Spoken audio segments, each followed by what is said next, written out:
नमस्कार, राधे राधे, जय श्री कृष्णा। आज हम बात करने वाले हैं जब श्री कृष्ण की 16,108 रानियां जो स्वयं लक्ष्मी का प्रतीक थी, जब उन्हें श्री राधा जी के बारे में पता चला तो उनकी क्या प्रतिक्रिया रही होगी। दोस्तों, ये बात उस समय की है जब द्वारिका के महल में श्री कृष्ण अपनी पटरानियों के साथ सो रहे थे। आधी रात को सहसा श्री कृष्ण के मुख से अजीब सी ध्वनि सुनाई देती है, जैसे वो किसी को पुकार रहे हैं। हर पटरानी को लगा शायद उन्हें पुकार रहे हैं, पर जब पास जाकर सुनने का प्रयास किया तब पाया कि वह किसी राधे राधे का नाम जप कर रहे हैं। उन्हें बड़ा ही आश्चर्य हुआ कि यह राधा कौन है। हम सब स्वप्न सुंदरियां हैं और दिन भर द्वारिकाधीश की सेवा में लगी रहती हैं और ये किसी राधा का नाम जपते हैं। तभी सभी रानियों ने अगले ही दिन प्रचलित लोक कथाओं के माध्यम से राधा के बारे में जानने का प्रयास किया, किस प्रकार का संबंध उनका और श्री कृष्ण का था। उन्हें पता चलता है कि राधा रानी गोलोक वृंदावन में रहती हैं और उन्होंने ये फैसला किया कि अब तो वो राधा से मिलकर रहेंगी और ये देखेंगी कि ऐसा क्या विशिष्ट है राधा जी में जो स्वयं द्वारकाधीश उनका नाम जपते हैं।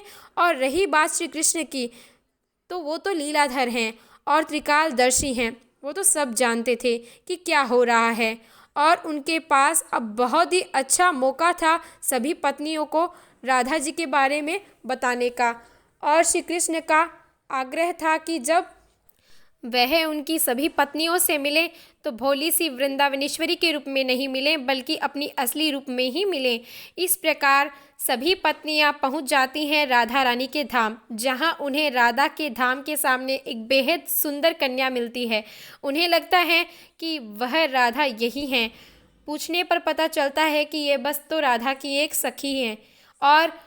और कुछ द्वार साथ वह पार करती हैं और हर द्वार पर उन्हें पहले से भी सुंदर ज़्यादा दिव्य कन्याएं मिलती हैं। अब सभी रानियां आश्चर्य में आ गईं कि सेविकाएं ही इतनी सुंदर है तो राधा का रूप तो भला कैसा अलौकिक होगा।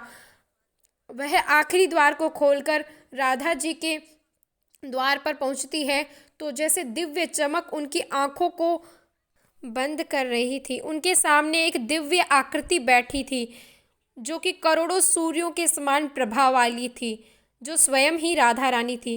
पर उन्होंने देखा कि राधा के संपूर्ण शरीर पर ऐसे जलने के निशान जैसे कुछ खोलता हुआ तरल पदार्थ गिर गया हो। उन अनुपम सुंदरी के सौंदर्य को देखकर वह सब पत्नियां आश्चर्य में डूबी थीं और उनके घावों को देखकर उनकी आंखें भर आई। तभी रुक्मणी जी ने आगे बढ़कर पूछा, हे देवी, आपके शरीर पर ये घाव कैसे?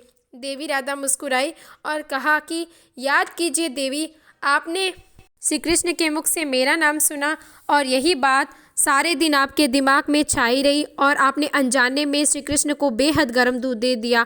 आप तो चली गई, पर उन्होंने उस दूध के भरे पात्र को अपने हृदय से लगा लिया और उसी के घाव के यह छाले हैं।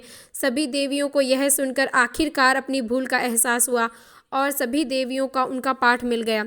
और एक गर्म दूध के पात्र को हृदय से लगाना, ये सब श्री कृष्ण की लीला थी, ताकि सभी पत्नियों को ये समझा सकें कि राधा कृष्ण का हृदय है। और उन देवियों के आग्रह पर राधा ने उन्हें फिर से अपना वास्तविक अलौकिक सौंदर्य दिखाया, जो इतना सुंदर था कि आंखें उन्हें समेट नहीं पा रही थी। अब स्वयं श्री कृष्ण का हृदय है राधा जी, तो सबसे सुंदर तो होंगे ही ना। तब से सभी रानियों ने यह स्वीकार किया कि कृष्ण की राधा राधा ही हैं, सबसे श्रेष्ठ हैं और वही श्री कृष्ण की आत्मा हैं और राधा रानी जैसा और कोई दूसरा नहीं। वीडियो पसंद आए तो प्लीज़ वीडियो को लाइक कर दीजिएगा और चैनल पर नए हैं तो चैनल को सब्सक्राइब ज़रूर से कर लें। Thank you so much for watching my video.